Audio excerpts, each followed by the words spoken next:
Siapa letak mainan Happy Meal di tengah-tengah medan perang nih? Di bawah bahang panas negeri Nevada yang membakar, suara itu bergema melalui radio ke seluruh pasukan. Major Joseph Garcia, digelar Big Joe, seorang veteran dari Korps Marin Amerika Syarikat yang terkenal sebagai pasukan terkuat di dunia, memandang tajam ke hadapan. Di sebelah raksasa keluli kebanggaannya, kereta kebal M1A2 Abrams, kelihatan sebuah kereta kebal Malaysia, PT 91M Pendekar, yang tampak begitu kecil dan senyap. Berbanding gergasi Amerika seberat 70 tan, kereta kebal Malaysia itu hanya sekitar 48 tan.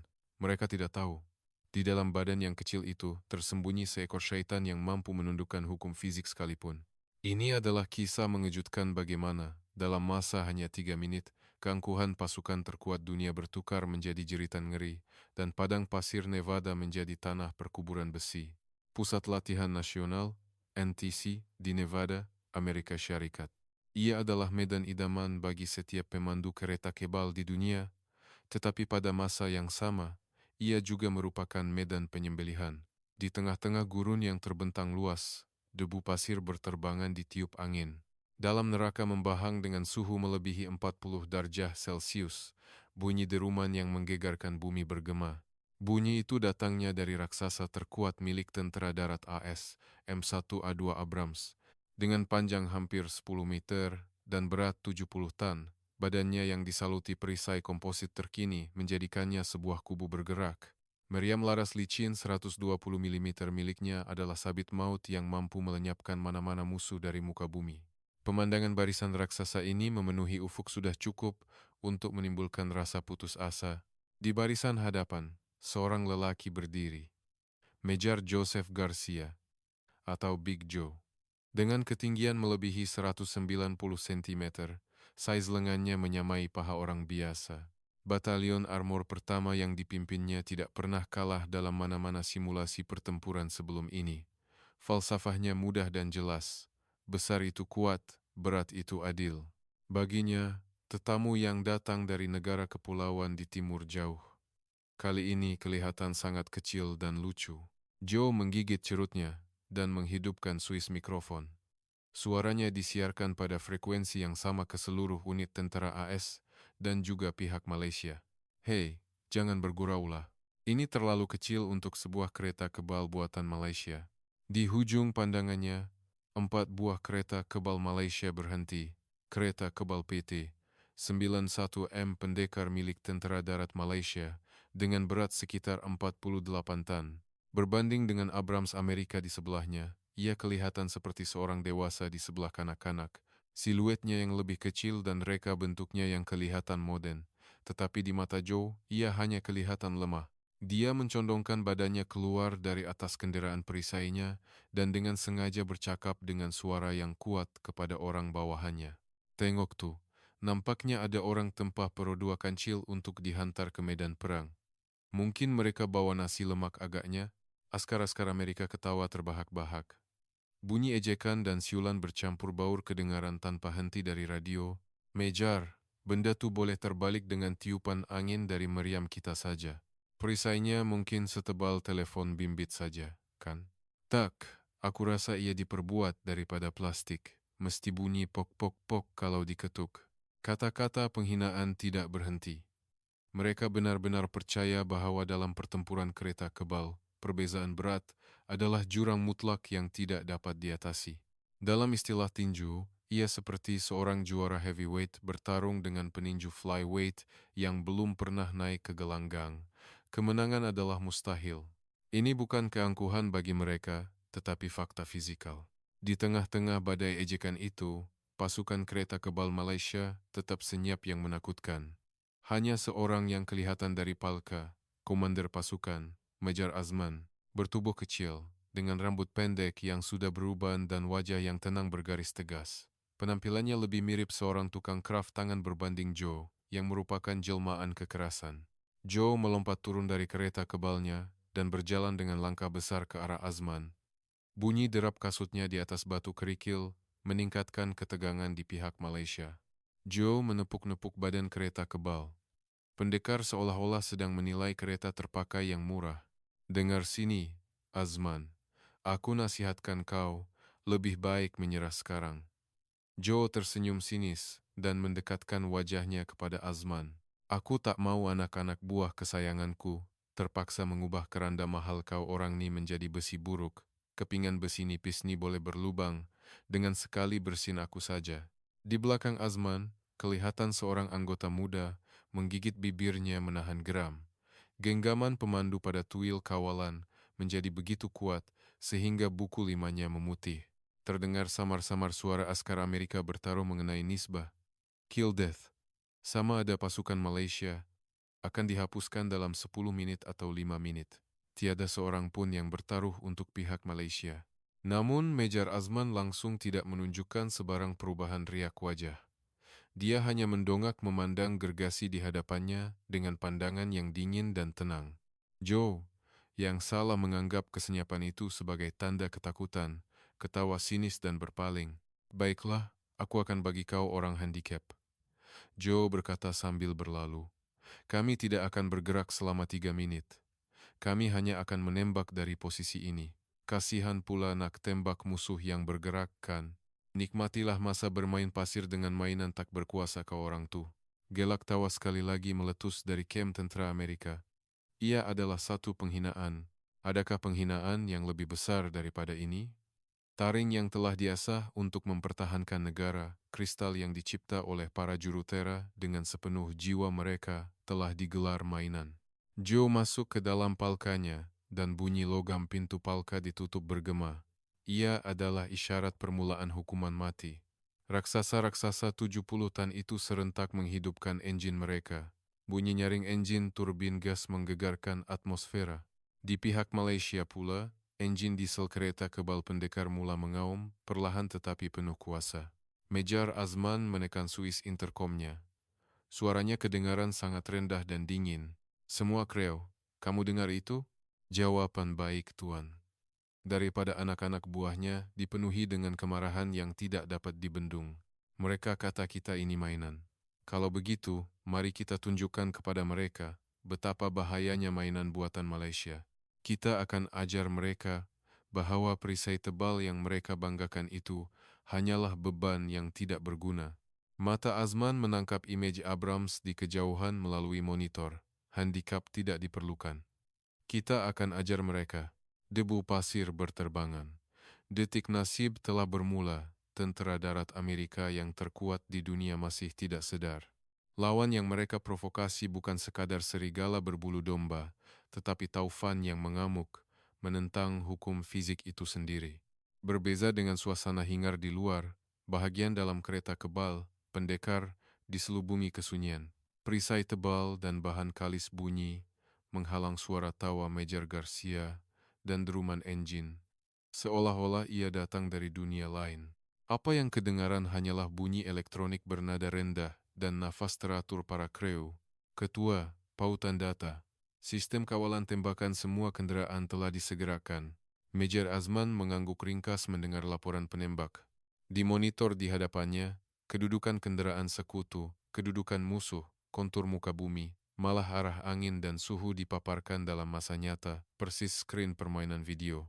Inilah senjata terhebat kebanggaan Malaysia. Sistem C4I Command, Control, Communications, Computers, and Intelligence.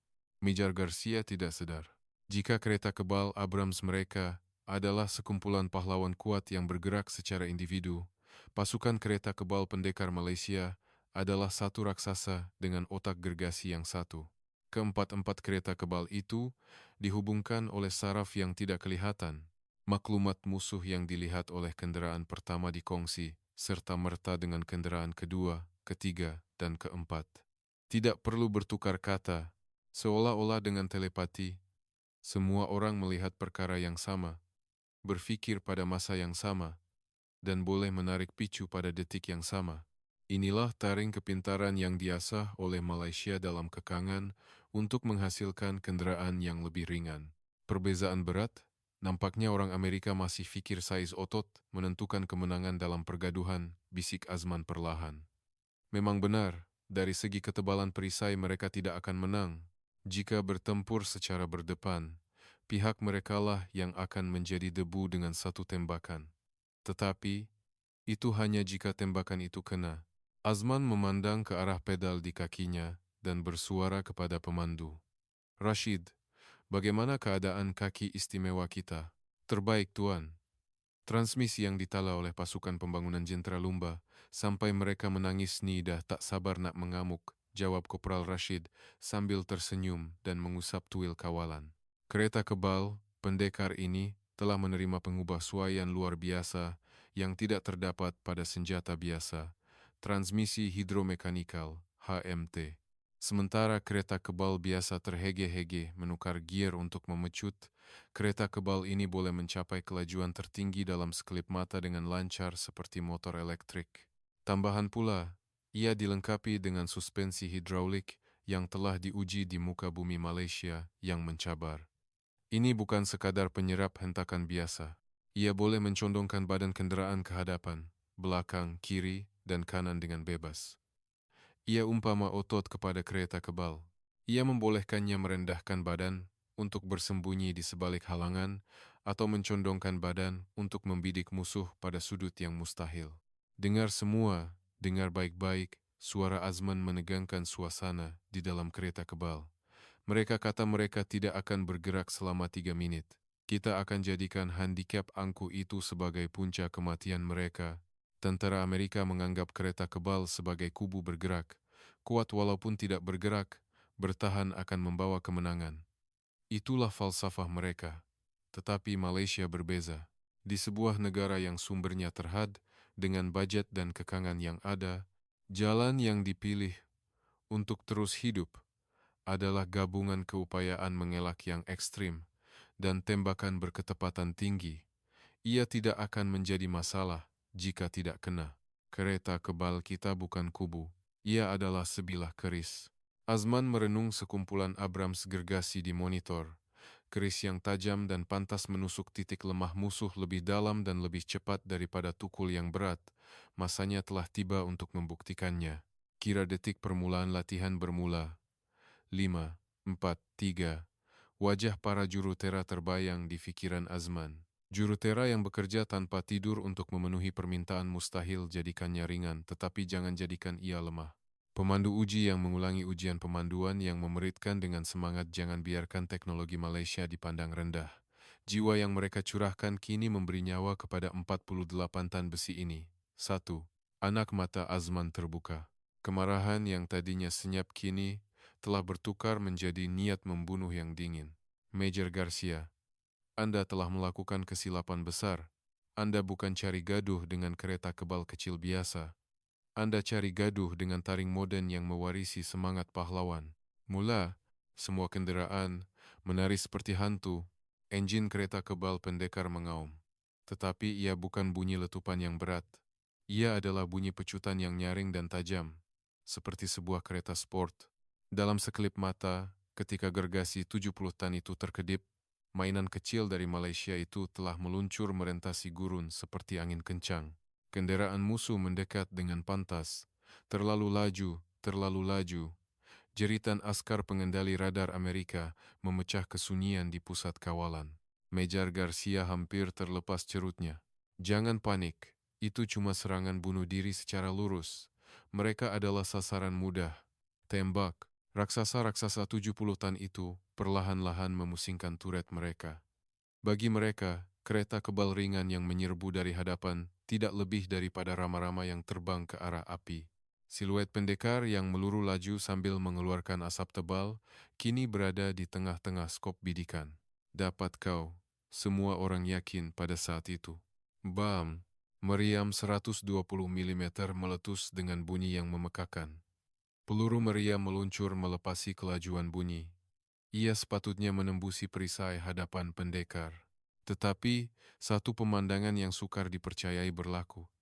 Beberapa saat sebelum hentaman, badan kereta kebal pendekar itu tiba-tiba merendah dan melekap ke tanah seolah-olah ia hidup. Penggunaan suspensi hidraulik untuk merendahkan badan kenderaan serta-merta. Peluru meriam AS hanya membelah udara beberapa sentimeter di atas kepala pendekar dan meletup hancur di sebuah bukit batu di belakang. Apa? Ia mengelak. Kereta kebal mengelak peluru meriam. Garcia menjatuhkan teropongnya. Tetapi kejutan tidak berakhir di situ. Dari posisi merendah di tanah, pendekar melantunkan badannya dengan kuat seperti mainan spring dan terus memecut tanpa kehilangan kelajuan. Mustahil mengawal kendaraan pada kelajuan ini. Kru di dalamnya pasti sudah pengsan. Ia tidak masuk akal. Tetapi jurutera gila Malaysia telah melakukan talaan yang mengorbankan keselesaan demi kuasa tempur dan tubuh anggota tentera Malaysia yang telah dilatih untuk menahan keadaan sedemikian. Tembak bertalu-talu, kepung mereka, jangan biarkan mereka masuk ke dalam barisan, jerit Garcia. Tetapi sudah terlambat. Keempat-empat kereta kebal pendekar itu telah menyusup masuk ke dalam formasi tentera AS. Dari situ, tarian mimpi ngeri bermula. Kereta kebal Abrams AS, kerana perisainya yang berat, mempunyai sedikit kelengahan beberapa saat dalam kelajuan putaran turret dan pusingan badan. Sebaliknya, pendekar bergerak selancar seorang peluncur ais profesional. Bunyi decitan rantai besi yang memekakan telinga. Sebuah pendekar membrek kecemasan di hadapan sebuah Abrams, kemudian melakukan drift sifar jarak dengan menggerakkan badannya ke sisi sambil meluncur. Meriam Abrams menembak ke udara kosong. Pendekar itu menyelinap di sebelahnya, memusingkan turretnya ke belakang dan menembak sambil mengundur. Sambil berselisih, ia melepaskan tembakan simulasi tepat ke titik lemah Abrams ruang enjin. Sasaran dimusnahkan. Nombor kenderaan 03. Penilaian, musnah. Bunyi elektronik tanpa emosi mengesahkan keputusan. Gergasi 70 tan itu telah ditikam dari belakang oleh mainan 48 tan. Celaka. Mereka tidak muncul di radar. Pautan data tak dapat ikut. Ini hantu. Kita sedang berperang dengan hantu. Radio dipenuhi dengan suara panik. Kerjasama pasukan kereta kebal. Pendekar telah mencapai tahap dewa. Kendaraan pertama menarik perhatian musuh, sementara kendaraan kedua muncul dari sisi. Apabila musuh menghalangkan turret ke arah kendaraan kedua, kendaraan ketiga pula menembak dari arah yang bertentangan. Dengan berkongsi arah pandangan musuh melalui sistem C4I, mereka sentiasa berada di titik buta tentera AS. Ini bukan pertempuran, ia adalah pemburuan sebelah pihak. Satu pertunjukan yang kejam. Tangan maut kini menghampiri kenderaan pemerintah yang dinaiki oleh Major Garcia. Meja, arah pukul 6, tepat di belakang kita. Mustahil. Tadi dia di arah pukul 12. Apabila Garcia menoleh ke belakang, skrin monitornya dipenuhi dengan image pendekar yang dikelilingi debu pasir. Meriam utamanya kelihatan membidik tepat di antara kening Garcia. Pusingkan turret. Apa yang kamu buat? Penembak coba mengawal dengan terdesak, tetapi turret yang berat itu hanya mengeluarkan bunyi mengerang dan langsung tidak dapat menandingi pergerakan pantas pendekar. Pendekar itu mula mengelilingi kereta kebal Garcia dalam bulatan, seperti permainan kucing dan tikus. Garcia coba membidik, tetapi pendekar itu bergerak lebih pantas daripadanya, sentiasa berada di belakang. Dia sedang bermain-main dengan kita. Mereka sedang bermain-main dengan kita. Garcia berasa seram sejuk, perbezaan prestasi yang sangat ketara. Tidak, ini dimensi yang berbeza. Jika kendaraan yang mereka naiki adalah peninggalan masa lalu, maka kendaraan itu adalah pembunuh dari masa depan. Dia seakan-akan mendengar suara dingin Mejar Azman melalui radio. Handicapnya 3 menit, kan? Masih ada 2 menit 30 saat. Pada ketika itu, pendekar yang sedang mengelilingi mereka berhenti serta-merta menggunakan momentum drift. Ia berada dalam posisi menembak yang sempurna, menghadap sisi perisai nipis kereta kebal Garcia, jaraknya hanya 50 meter. Mustahil untuk terlepas. Habislah, bisik Garcia. Pada masa yang sama, meriam utama, pendekar melepaskan tembakan. Gegaran menggegarkan kendaraan. Lampu merah berkelip dan siren berbunyi di dalam. Kendaraan pemerintah dimusnahkan. Penilaian musnah. Semua unit berhenti berfungsi. Pengumuman tanpa belas kasihan bergema dari pembesar suara di medan latihan. Melihat jam, baru 2 menit 58 saat sejak latihan bermula. Sebelum handicap 3 menit yang diisytiharkan oleh Garcia tamat, Batalion Armor pertama, tentera darat AS yang terkuat di dunia, telah dihapuskan oleh hanya 4 buah kereta kebal dari Malaysia. Asap debu perlahan-lahan hilang. Yang kelihatan adalah 20 bangkai besi dengan lampu, musnah berkelip-kelip, dan di tengah-tengahnya, 4 buah kereta kebal pendekar yang tidak tercalar sedikit pun, dengan enjinnya melahu dengan tenang. Raksasa, dengan tangan yang menggeletar, Garcia membuka palka dan menghirup udara luar. Angin panas menerpa pipinya, tetapi seram sejuk yang lebih dingin terasa di tulang belakangnya. Di hadapannya, Mejar Azman mencondongkan badan keluar dari palka, memandangnya dengan tenang.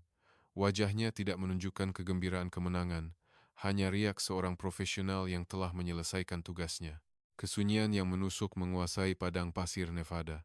Medan latihan itu dikuasai oleh keheningan yang menyakitkan. Ketika debu reda dan matahari bersinar terik, 20 buah kereta kebal Abrams terdiam kaku seperti bongkah besi. Sebaliknya, 4 buah kereta kebal, pendekar melahu dengan tenang, seolah-olah seorang tukang yang sedang membersihkan peralatannya setelah selesai bekerja. Mejar Garcia turun dari tangga dengan kaki yang menggeletar. Marwahnya hancur lebur. Selama lebih 20 tahun, dia tidak pernah ragu bahwa kereta kebal adalah senjata terkuat dan saiz adalah kekuatan. Tetapi, kepercayaan itu baru sahaja dihancurkan oleh 4 buah kereta kebal dari sebuah negara kepulauan kecil di timur.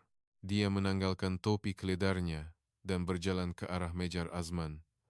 Askar-askar Amerika di sekelilingnya memerhati dengan nafas tertahan. Dengan sikap Mejar, dia mungkin akan menumbuknya kerana marah akibat kalah. Di tengah-tengah ketegangan itu, Garcia berhenti di hadapan Azman. Mejar Azman juga telah turun dari kereta kebalnya. Ekspresinya masih sama, tenang. Tiada kebanggaan kemenangan, tiada pandangan menghina. Dia hanya membalas pandangan Garcia dengan lurus. Mejar Azman. Suara Garcia serak.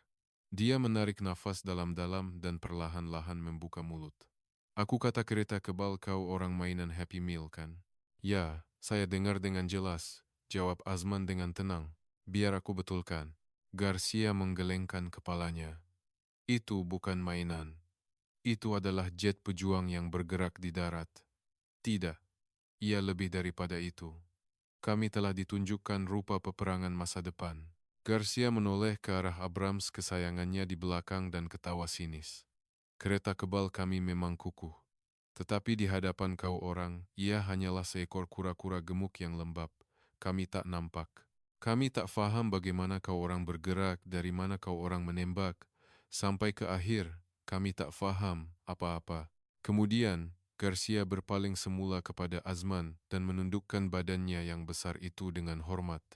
Seorang mejar tentera Amerika menundukkan kepalanya kepada seorang pegawai Malaysia di hadapan orang ramai.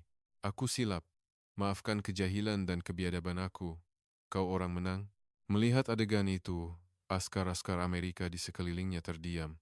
Tetapi pada saat berikutnya, tepukan tangan mula kedengaran, pada mulanya perlahan, kemudian bertukar menjadi gemuruh dan memenuhi seluruh medan latihan. Mereka adalah pahlawan. Mereka menghormati yang kuat. Mereka tidak dikalahkan dengan cara pengecut, tetapi oleh teknologi dan taktik yang unggul, jadi yang ada hanyalah pujian yang tulen. Azman kelihatan sedikit terkejut, tetapi kemudian tersenyum mesra. Angkat kepala Anda, Mejar. Kami juga telah lama mengikuti jejak langkah Anda. Azman menepuk perisai tebal Abrams. Kerana adanya perisai yang kukuh inilah, kami tidak mempunyai pilihan selain mengasah teknik untuk tidak ditembak. Kerana andalah kami menjadi lebih kuat. Selepas itu, Azman menggenggam erat tangan Garcia. Orang tua-tua kata, kura-kura hidup 1000 tahun. Kekukuhan Anda masih yang terbaik di dunia dari segi melindungi nyawa askar. Tidak menghancurkan maruah lawan sepenuhnya, tetapi memberinya penghormatan pada saat-saat akhir. Sikap kesatria itu membuatkan mata Garcia berkaca. Dia menahan air matanya dengan memandang ke langit dan kemudian ketawa terbahak-bahak. Cis, pandai pula kau berkata-kata. Hei, Azman, aku ada satu permintaan. Malam ni, datang ke bar kami dan ajarkan aku bagaimana cara melakukan drift magis itu dan ceritakan kepada kami tentang keazaman gila para jurutera Malaysia yang tersembunyi di dalam badan kecil itu. Ya, dengan senang hati, tapi arak Malaysia kuat. Tahu, aku sahut cabaran itu. Garcia menegakkan badannya dan memberi tabik hormat. Ia bukan sekadar formaliti kepada pegawai atasan, tetapi tabik hormat seorang lelaki kepada lelaki lain, yang penuh dengan rasa hormat dari hati. Azman juga membalas tabik hormat itu dengan postur yang kemas. Matahari terbenam mewarnai kedua-dua komander dan kereta kebal di belakang mereka dengan warna merah. Tiada lagi suasana ejekan dan penghinaan. Yang ada hanyalah ikatan antara pahlawan yang merentasi sempadan dan keyakinan mutlak terhadap kehebatan teknologi Malaysia. Hei, tunjukkan aku suspensi itu. Oke, nak sentuh, tapi jangan sampai tersepit jari. Nanti dia gigit. Di medan latihan, askar Amerika dan Malaysia sudah mula bergaul, mengerumuni kereta kebal pendekar. Kereta kebal kecil yang dahulunya dipandang rendah, kini menjadi wira yang dipandang dengan penuh kekaguman oleh lelaki-lelaki terkuat di dunia.